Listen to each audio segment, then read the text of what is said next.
Welcome new year on Freightonomics, the first kickoff 2026 episode of the year. Thomas Wasson joining me, Zach Strickland, head of Freight Market Dynamics, Analytics, and Intelligence Movements, all the things. And of course, hopefully here in a bit, we'll have Dr. Rogers to discuss this past month's LMI and kick off this year right. We've had a lot of, we just exited the dead period for a lot of business activity in supply chains and also the rest of the economic situation for the rest of the domestic market here. And I think, Thomas, I think a lot of businesses are like, let's turn the page. We ended December. A lot of companies were trying to figure out, what do we expect for 2026? Budgets were at a lot of debate. Most people just leaning on the wait and see approach. We're about to have tomorrow, and maybe some of you will watch this show after this occurs, the ruling from the Supreme Court on the tariff situation, which could potentially have a huge impact. I don't know. I don't know. We were having talked to legal people or legal professionals. Most of them lean towards the kind of mild. There's probably not going to be like some sort of dramatic ruling. I don't know. This is a big decision, in my opinion. I think they should probably take it a little bit more seriously than a simple legal punt. But at the same time, that's kind of what they do. So we'll see on that note. But first things first, Thomas, let's just set the table with a little market and two. I think a lot of people coming out of the holidays, like, what did this freight market do? Demand side dynamics, things of that nature. Let's get the table set. What do you think? Let's do it. Let's kick it off. You want me to do the countdown? Count me in. Let's do the countdown. 5, 4, 3, 2, 1. All right. Starting things off with a Sonar truckload rejection index, the rate at which carriers are rejecting freight. Now, we just turned the calendar and the seasonality views look a little wonky here because we only have like a few days to look at. But look in the far left there, and you'll see that dotted green line highlighting exactly where the rejection rate is. This is really high. The market is really coming into 2026 hot in terms of rejection rates. This, of course, means that spot rates are expected to stay elevated while rejection rates are above 10%. We really thought, you see a little hook there, a little turn up. We really thought that this would start to come down at this point in time. We had no winter weather events like we've had the last 2 years that really propelled some of these rejection rates back up off the floor for a minute and delayed their decline. But this year, no reason to see this. Capacity has truly had an impact here, I think, in the way that we have seen it bleed out of the market. Let's look at spot rates next. In the next chart, NTI and RTI. RTI, of course, on top. Refrigerated spot rates are represented in the RTI. Dry van spot rates, you can see them starting to shrug back down, but very slowly here. And the RTI, of course, it continues to just increase at a phenomenal rate. Protect from Freeze season is in full swing, but at the same time, there is no cold weather. So I don't know. I can't make the correlation that the cold weather is really the determinant here, except for the fact that the refrigerator market may just be less well supplied. We will see. We are still in that holiday-ish period. Let's go to the next map, our visual here.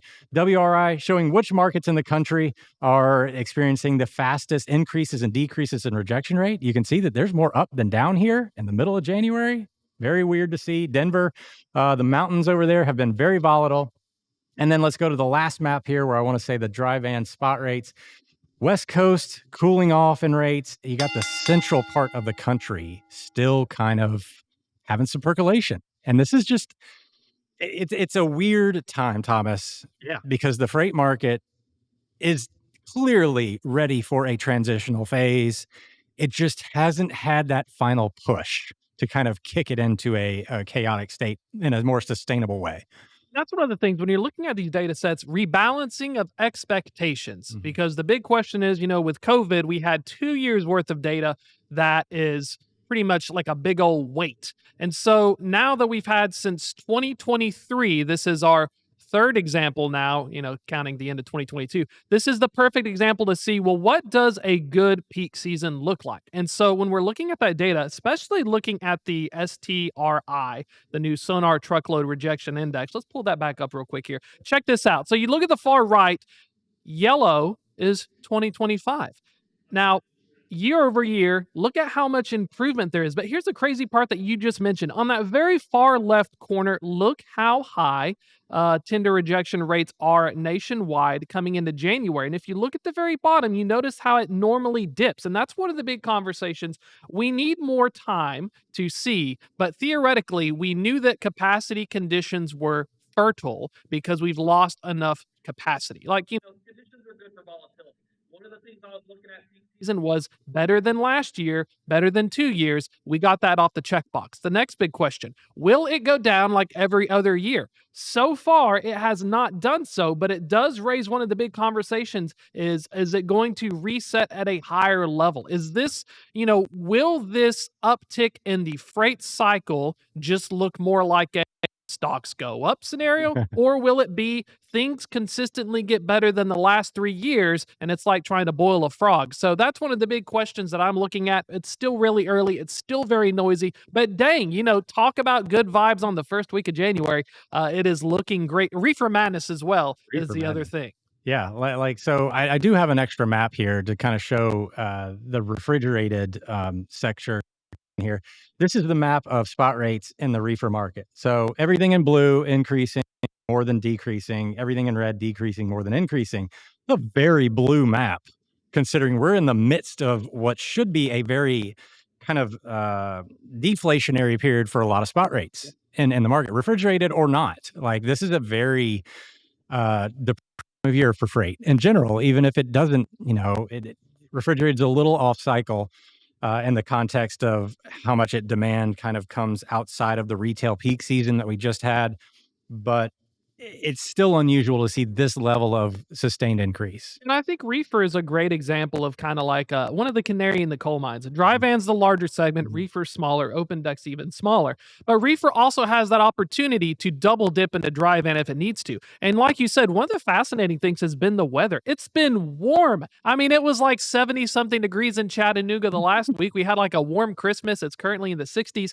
Normally, if it warms up, you put more stuff on a dry van. Reefer continues to buck this trend. I don't know if we're just buying a bunch of frozen foods or something, but that's one of the standouts. Their tender rejection rates, though, in their defense, had remained elevated above 10% for most of at least the second half of 2025. Yeah. So we've had that condition in place. If we look to see reefer's performance, reefer could be a leading indicator to see how dry van may also eventually behave, as it starts with the foundations, higher outbound tender rejection rates leading to routing guide failure, leading to higher spot market rates. The ingredients are in place for reefer right now. Dry van, though, unfortunately, it's still a toss-up. Yeah, I think Reefer 2 has had a couple of head fake scenarios over the last few years where they've had fairly strong winters.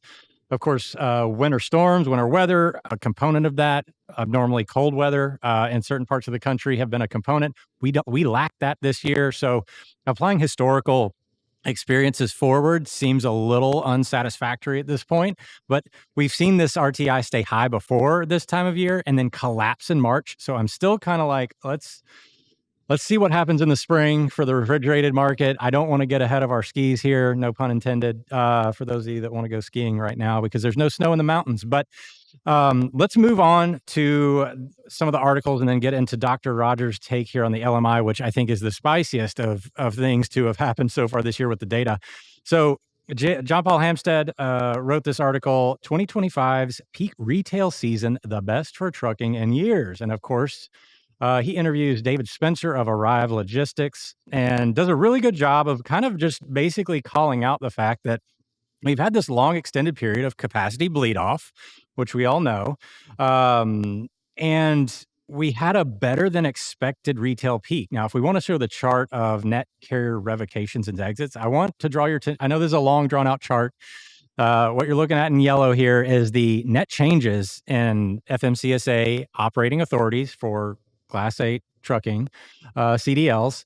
We see a nice little dip there. So we're seeing more negative, significantly more negative. And then if you look at the white line there, that big mountain, we have a big spike.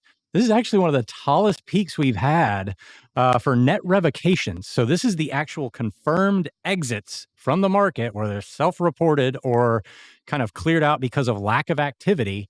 This is one of the biggest spikes, and this is seasonally expected, except for the fact that we're so far into this cycle.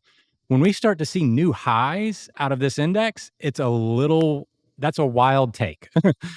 It's one of the big things to think about is in a perfect world scenario, if you're at the bottom of the freight cycle, then we should see revocations creep downwards as we reach a form of equilibrium. That we know that carriers exit the market in the wintertime. I've had drivers do it, they throw in the towel. But I do think that's one of the big corresponding things is that we wanted to see more demand. The demand side for truckload demand remains kind of the wild card right now. And because it's the wild card, the supply of truckload capacity is going to continue to exit. And that's one of the big conversation pieces by the middle of this year now, 2026. What's going to happen if we continue to see that? Because it's kind of like a rubber band. We're pulling, we're pulling, we're pulling, and we just let go with a sudden boost of truckload demand. Is it going to like snap back? That's going to be one of the big questions. Well, what's wild here is that we're talking about highest net revocations and carrier exits in years in a month where we just said it's the strongest retail peak season in 2 years.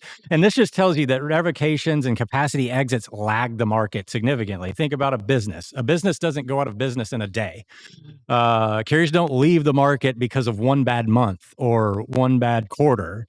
It happens over the course of a long stretch of time. And that's why these kind of things pile up. I mean, we were seeing new entrants into this market after spot markets had already collapsed in March of 2022.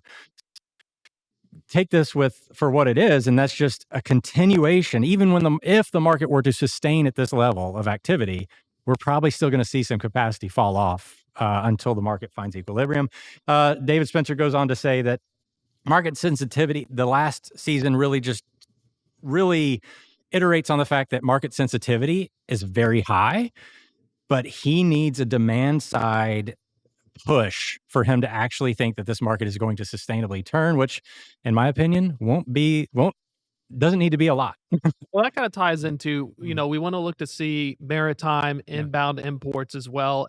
We've got all this trade and tariff conversations, and then finally the LMI data. There's so many are helping us figure out the demand picture. That's the hardest thing because people are asking, when are we going to change? When's it going to turn? And it's like, well, it's supply and demand. And right now, if they continue to leave, then there's still too much supply. Like we have these indicators like, I like the net revocations. That's a vibe check. We've got the spot rates. We've got conditions set up to where carriers will be in a good spot. It's just, we're waiting on stuff to haul. You needed that maritime data, and I'm glad you said it because that's the perfect segue into the next article and the last article before we bring on Dr. Rogers. Early Lunar New Year boosting Trans-Pacific Ocean rates. Now, I don't think this is a huge headlining thing. I mean, Lunar New Year, of course, the holiday in Asian countries where they basically take 2 weeks off. Production completely stalls and shuts down. A lot of our goods are still regardless of the trade policy back and forth. So we don't see as many container imports, et cetera. Production kind of slows down. This is kind of the lull in the demand cycle of our society, really, in America, for consumption. So looking at spot rates going across from to North America, which of course a lot in Los Angeles and Southern California ports, this is an important lane to monitor because if rates spike here, that's a sign that we're seeing some level of supply-demand disequilibrium to the side of supply being lower than demand. However, the caveat here is that a lot of these rate movements are manufactured. They're not necessarily built on the heels of strong demand dynamics, which we do not have currently, but more of a shifting of capacity where this article talks about the Red Sea divergence still being a factor, even after the Middle East stuff has kind of settled out. But carriers are managing their capacity because they don't have the freight. And that's part of the problem here. And they're saying that this little uptick probably doesn't have a lot of legs underneath it from a demand side perspective. I think that when we talk to Dr. Rogers here in a minute, we're going to have a little bit more to it. I think there's more nuance here than just simply applying 2025 forward from a demand side perspective. But this article, of course, talks about the Suez and all the different capacity issues. This is a very capacity-driven article. Demand side dynamics don't look great. If we pulled up the chart on FBXD here, you'll see a couple of upticks here, but rates are still historically down compared to like the the Red Sea conflict when it started back in 2023 into 2024, where we had almost COVID level rates showing back up again. Hard to see that happening currently, but if we get that tariff order, if there's a revocation of those tariffs, I do think there's a high upside risk here to these rates because people are out of position. One last chart, the IOTI, I want to pull this one up here. And this is why I'm saying that demand side dynamics just aren't great. Yellow line is last year. Very erratic trade policy up and down. 2024 is in the teal line and 2023 is in the fuchsia or pink line. And if you look in the far left, again, very hard to see because it's the earliest part of the year. We see this big down swinging white line. That is the current year. And it's just following a very traditional seasonal downturn. My question and this is a great segue as we bring on Dr. Rogers here and talk about some of this LMI and specifically some inventory level stuff. What are these supply chain managers thinking when they walk back into their offices on January 3rd, 4th, and see that their inventory levels have completely collapsed and they didn't place any orders last week because they were back there roasting chestnuts on a open fire outside? Let's bring on the man and get his hot takes here. We can go ahead and...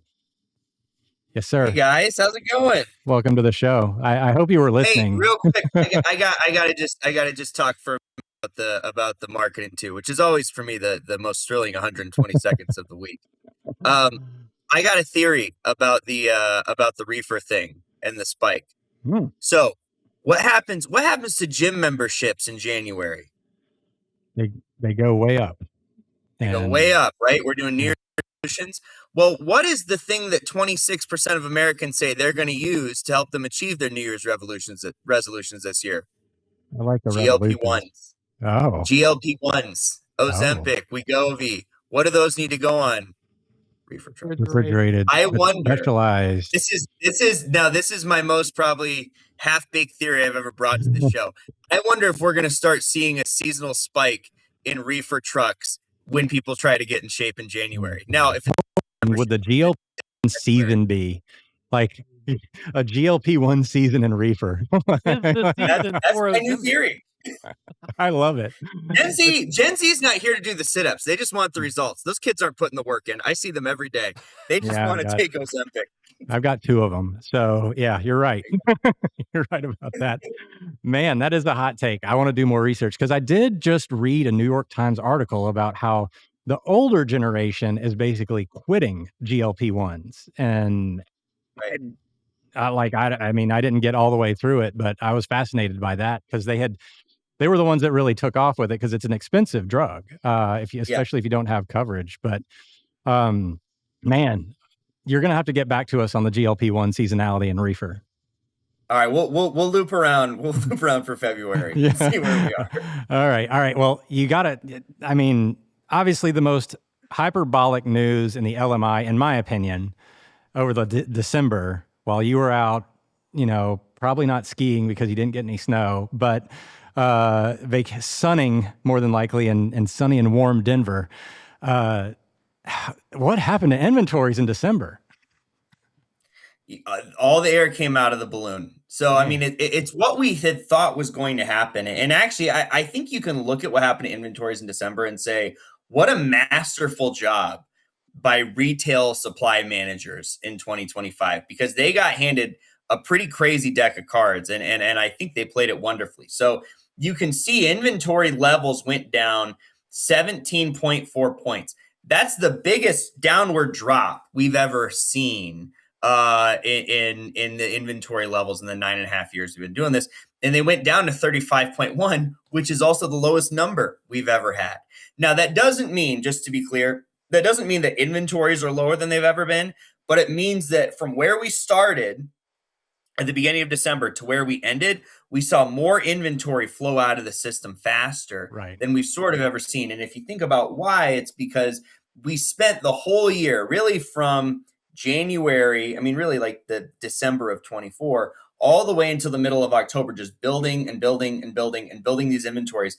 And they were gigantic. And then right around like October, like 12th, we start to see the inventories move down. We had seen By the time we got to November, we were in the 50s, right? So it was like, okay, we're sort of maintaining. There was some replenishment happening. And then basically Black Friday, Cyber Monday hits, and it just slammed out of the system. I mean, consumer spending was up 4%. Now, some of that's probably inflationary, but consumer spending was up, no two ways about it. And so the inventory really started moving through the system very, very quickly, especially actually in the first half of December. And it moving so much faster in the first half of December, by the way, speaks to the fact that so much retail happens via e-commerce these days. And so we cut our numbers, December 1st, the 18th, and then 18th after. And the reason we picked the 18th is because the 18th is a week before Christmas, which statistically is when more people are like, oh, I better go to the store because I don't know if it's actually going to get here for online. And so we actually see the inventory level drop.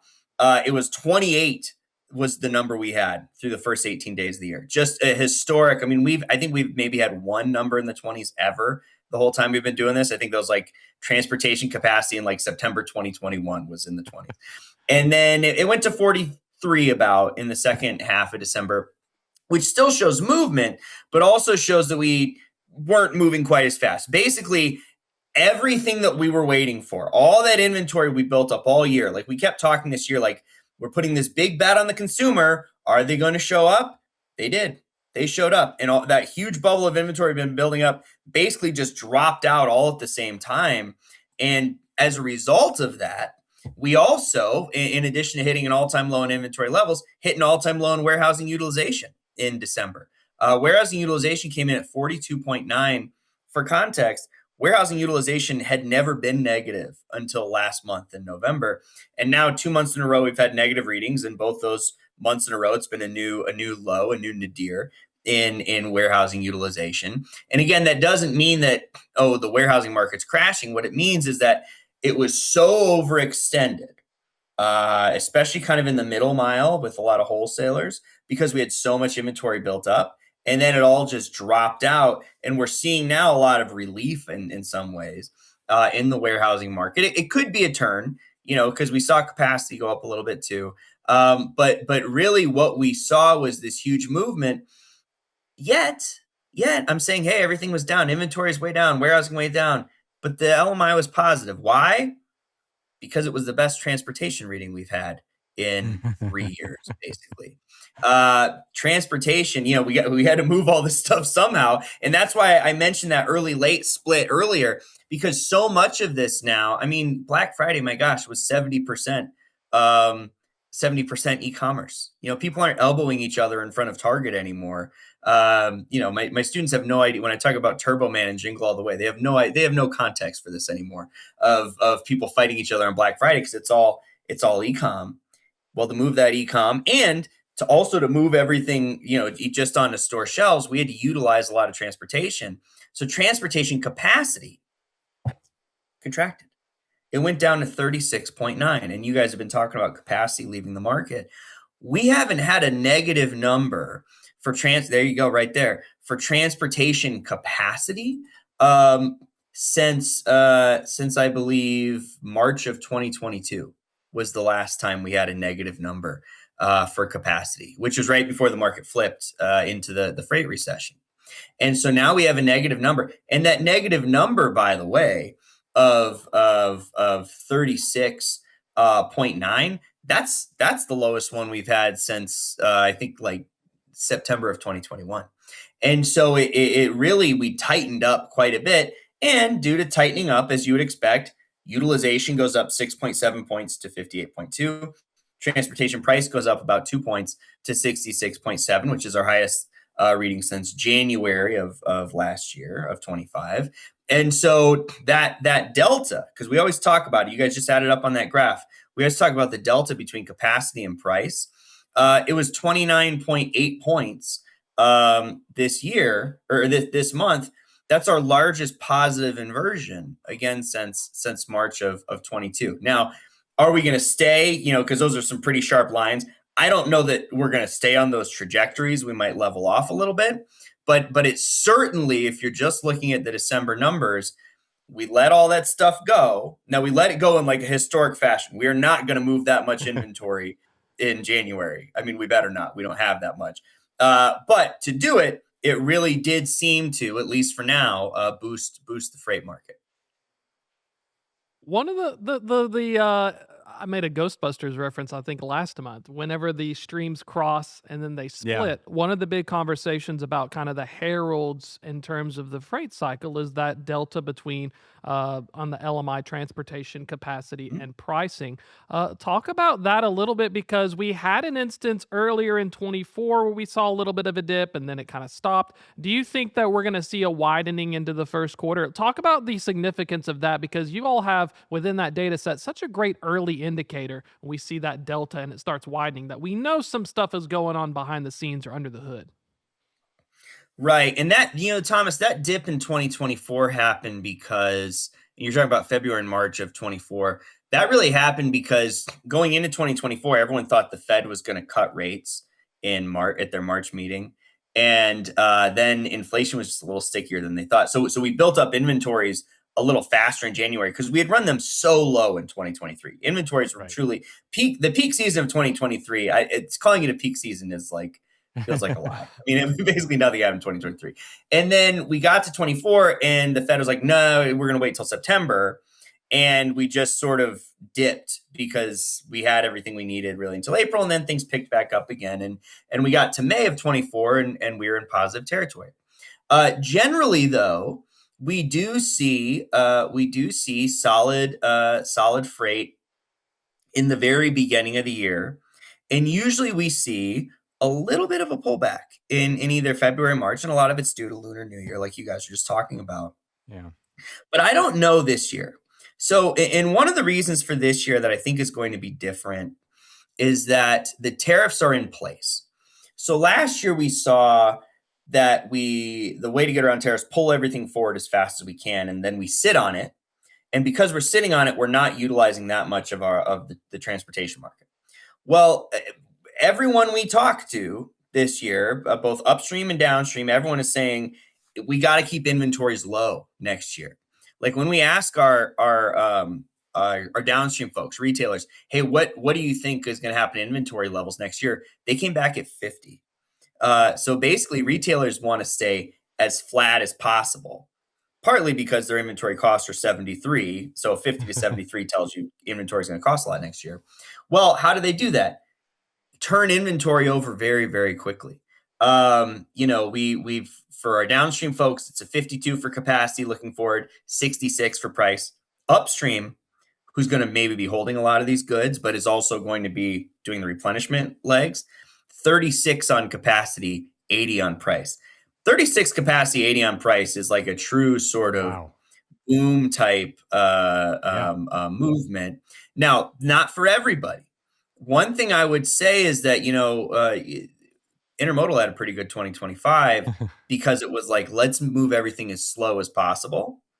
2026 looks like, let's get it moving because all this stuff now costs whatever the average tariff rate is now, like 18% in the United States. 15%, I think. A year ago, it was 3, yeah. right? So whatever it is, that's a lot. If you think about free cash flow, we want to keep everything as lean as possible. And I think that could actually favor OTR over intermodal and sort of a reverse of what, in 2025, you benefited by going slow. Right. In 2026, I think it's going to be much more about velocity. Yeah, that sense of urgency just hasn't been there in supply chains since COVID, really. And I think that's kind of where trucking has its sweet spot. Like the reason that we have these holiday peak seasons isn't because like there's just an enormous amount of freight moving through the country. The most amount of freight actually moves in like June. I think it's May and June are the biggest freight months of the year in terms of volume, but capacity is at it's full steam ahead with capacity. Everybody's not taking vacations.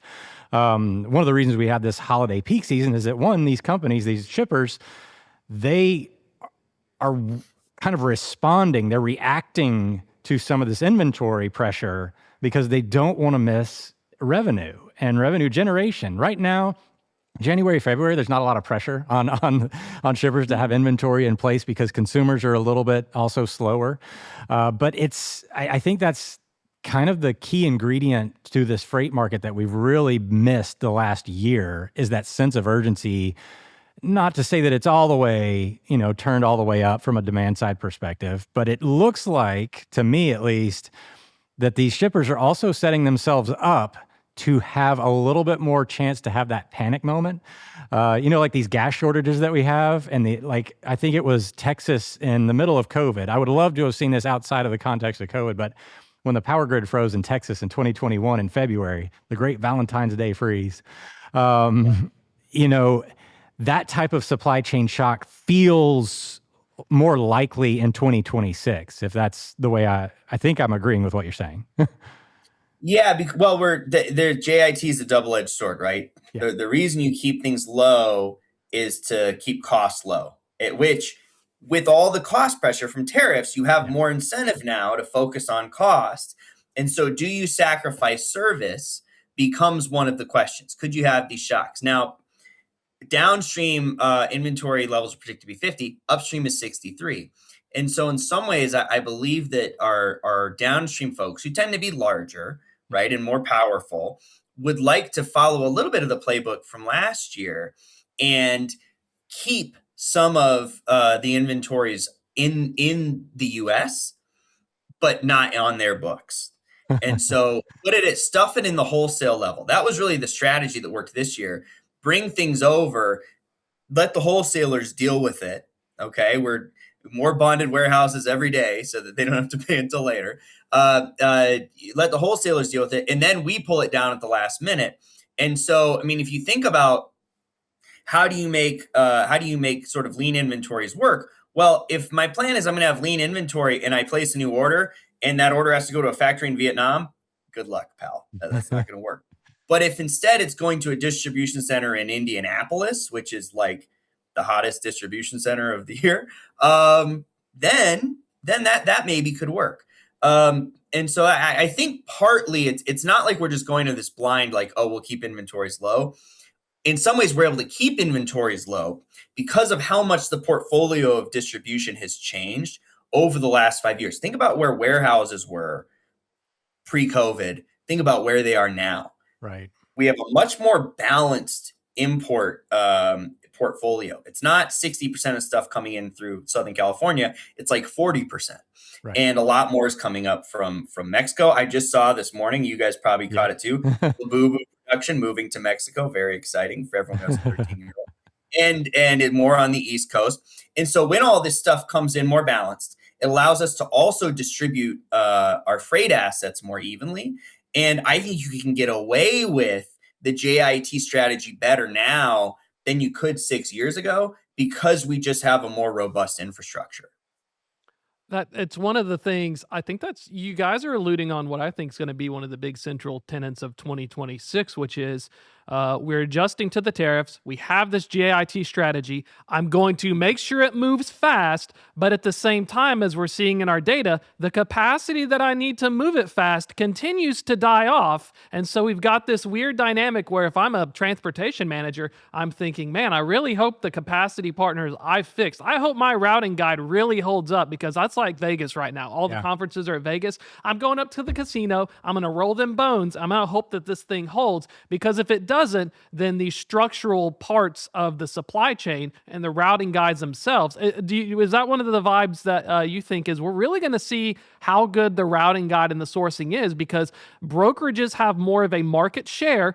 Brokerages, the carriers that the brokers use are like mercenaries. They have no loyalty. I used to work for one. There's no loyalty, no honor among freight thieves, my friend. And so do you think that's going to be one of the big areas where we could see possibly in the second half of 2026, that may be one of the big flips is just something snaps because right now broker margins are compressed. We are covering the stuff, but there's a lot of cracks under the surface that this grand strategy, like every good plan happens until contact for these transportation managers where what happens when we get the first hit of contact and this GIT does get disrupted because it must move fast. I got to have velocity. By the way, there's not enough capacity and everyone else stole my idea. So now everybody wants it to move fast. Costs go up.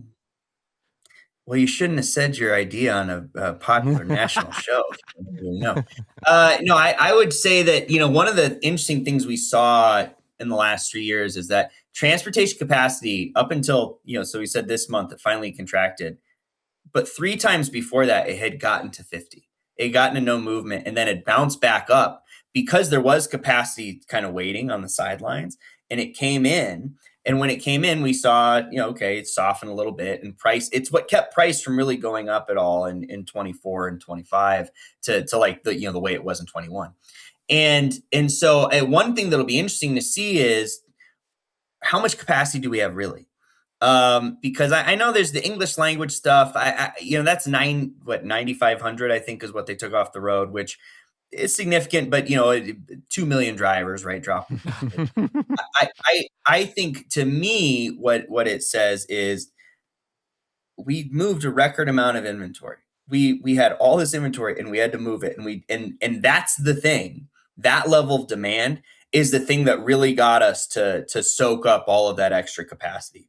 So I'll be very interested to see, are we really in a capacity crunch or not? Now, certainly, I think the market is turned in a positive direction.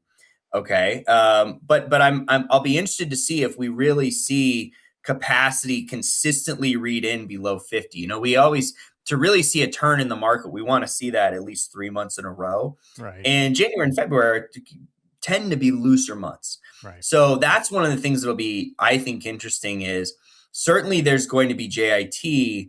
And if there is pressure on capacity, I think it's not because capacity is exiting the market. It's more so because we're turning things over faster, and it's more of a demand play. Like, I think we're seeing sort of the normal interplay between supply and demand. And so when demand is higher, supply is tight. Less so than we're seeing like supply actually exit. I don't know that we're seeing that quite as much.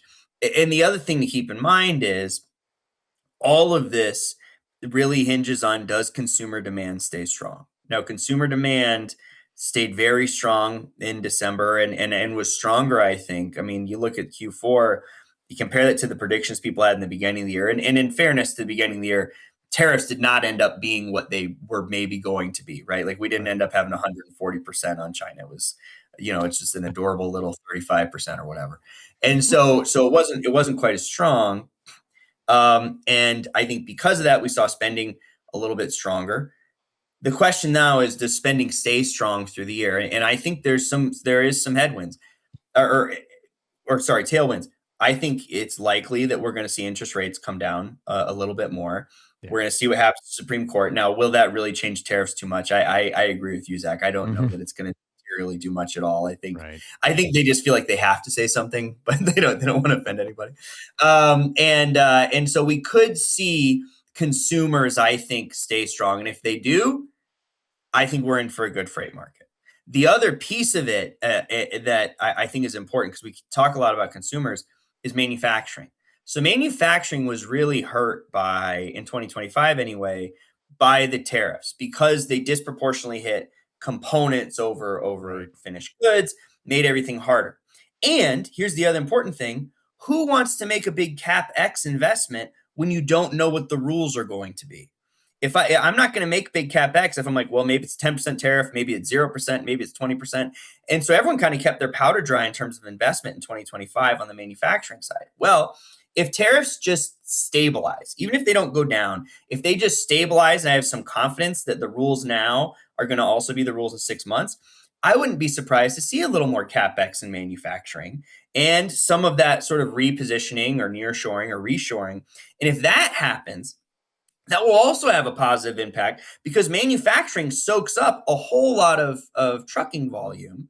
And so if we see sort of the double-sided thing of consumer confidence plus manufacturer confidence, if we see both those things together, then I think, Thomas, we are getting into a situation where we will see a crunch on capacity and a solid market, and brokers are going to have to get it together. I mean, one of the big questions, I think, for freight in general, the housing market has been fairly suppressed. We're starting to see it kind of crawl back out of the hole that it's been in, but it's very slow. Do you think that there's going to be anything to that? I mean, it's a fairly complicated situation in the housing market with mortgage rates, and then, of course, interest rates coming down. It looks like some inventories are coming up without buyers, which is sort of a positive-ish sign in terms of like just having, housing available, which it was kind of in a shortage period. But the housing market is such a big driver of freight in the United States. You have this movement around the country. People have finishings. Anthony Smith used to talk about it like it was the holy grail of freight volumes. And I tend to agree with Anthony Smith on just about everything he says. So like, what's your take on the housing situation and its impact on supply chains? Wasn't that why he went and now he works for a real estate company? I mean, that guy can't get enough of it. We got on the inside. I know, exactly. No, but so I do think it makes a big difference. I mean, it's the number one driver of wealth, right? Mm-hmm. I was pleased to see that we're suspending all those furniture tariffs that were supposed to go in last week, right? That was going to add costs. I think there's some realization that, hey, let's not add costs to building houses. We need to have these. You saw the Trump administration thing, maybe cracking down on the private equities buying single family homes. I think that's not a bad idea either. How do you regulate that? Great question, but I think it's a good idea. And so I do think if you can pull back on those costs, and again, if there's certainty, we probably will see investments made. We didn't see as many investments made because we don't know what the rules are. No one's going to make investments when you don't know the rules. And so if we can see that flatten out and we do see construction come back, especially if inflation continues to slow down, 70%, if you look at San Francisco Fed, their last reading they have available September, 70% of inflation was due to supply inflation. And so if we can pull inflation back a little bit through, normal rules and everything and availability, I do think we'll see some construction. And of course, construction is always, because it takes up a lot of volume, a great driver of freight markets. And if it's available, then people will spend money on other things too. Yeah, furniture takes up a lot of room on a truck. Well, it's all about the Fed as well. We're always going down the interest rates because right now rates are too high. There's a Wall Street Journal article about even financing a car. $50,000 car, 5%, 5 years, $750 a month. When we're thinking of even trying to buy a house, a difference between a 3%, a 5%, and a 6%, hundreds of dollars that could be used otherwise to stimulate the economy. So that's going to be, it's all about the houses in the Fed because you think open deck, new home builds, you're going to have the open deck impact. You're going to have dry van coming from stuff like your Home Depots and Lowe's as you're furnishing. Then the people who want to flip and sell their houses are going to buy new crap from Home Depot and Lowe's. So it's fascinating that we're waiting on this spigot almost. I'll give you a spicy take. I want to get your thoughts. Do you think there's a geopolitical aspect as well that's the supply chains? We think that the tariffs, traditional economics, it gets more expensive, build it here. But do you think because of the recent moves geopolitically that we're going to see from a standpoint that we're going to be moving some of these items back anyway, not because of the price paid, but because, we're starting to see this bifurcation of the global economy between, this China-Russia alignment and then the U.S. and whoever else we kind of drag along. Sure, right. By the way, I would just say before I get to that, it makes a lot more sense to take a house on a loan than a car because a house appreciates. Yeah. All these people taking a 7% loan on a $50,000 car that's worth $40,000 10 minutes later. God bless. Good luck with that, everybody. Dude, I love the finance take, by the way. I'm going to give you a shout out for that. I teach in a business school. I know finance. I don't just talk. I mean, it's 90% trucks, but I know some finance. Who needs Dave Ramsey? We got Zac Rogers. Anyway, ride your bike. All right. But so anyway, what I would say, Thomas, is absolutely there's the geopolitical stuff. I think it's more likely that we're going to see more nearshoring than necessarily reshoring. I mean, we seem to be very interested in Latin America these days. And one of the things you can do is if you bring more stuff close to home, even if you're going to have manufacturing in the U.S., you need to have the components in Mexico and Costa Rica and places like that, right? I mean, why does China work? Because it's right next to Vietnam and Korea and Bangladesh, all of that stuff, right? No one can do everything by themselves. And so I think we could see some things pull back. Now, there's some stuff it doesn't make sense for us probably to bring back, especially quickly, just because of the investment it would take. Like rare earths. I mean, we're going to be working on rare earths for like the next 20 years probably. Are we done already? Oh man, time flies. 45 minutes goes by like that, man. Yeah. Well, thanks again for coming on this month. We'll talk to you again hopefully next month, and we'll actually see if this market turned. That's right. And I'll come back with the GLP-1 reefer truck update. The GLP season is in full effect. Have a